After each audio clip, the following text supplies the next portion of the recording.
l'histoire entre Air Products et Fret 21 a démarré en 2013. C'était l'époque du lancement d'objectifs CO2 pour les transporteurs.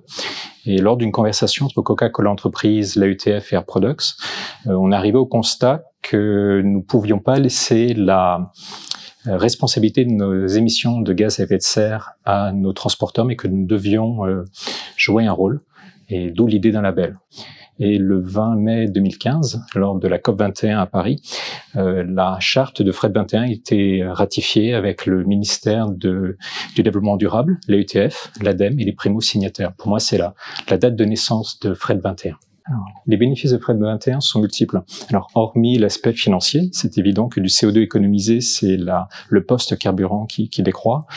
Ça nous apporte aussi principalement une clarté lors de la communication. Donc, chez Air Products, toutes les actions, transport et supply chain sont mises sur le label Fret 21. De plus, le label commence à être connu chez nos clients. Donc récemment, nous avons été très positivement perçus par des clients lors d'appels d'offres que nous avons d'ailleurs gagnés. Et de même, en interne, c'est un label qui fédère et qui motive les gens. De même, pour moi, personnellement, j'apprécie les groupes de travail.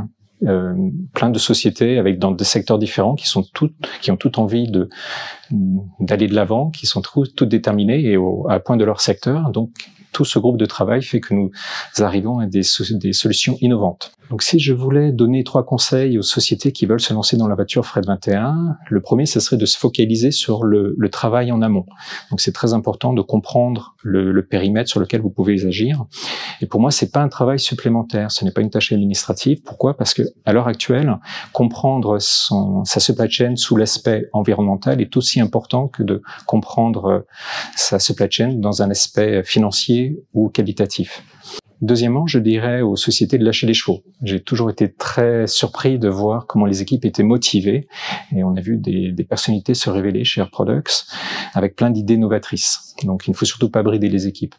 Et pour finir, je dirais persévérer parce qu'il y a des idées qui n'amèneront pas ce dont vous aviez envisagé. Ceci dit, d'autres prendront le pas. Et donc, il faut vraiment pas lâcher.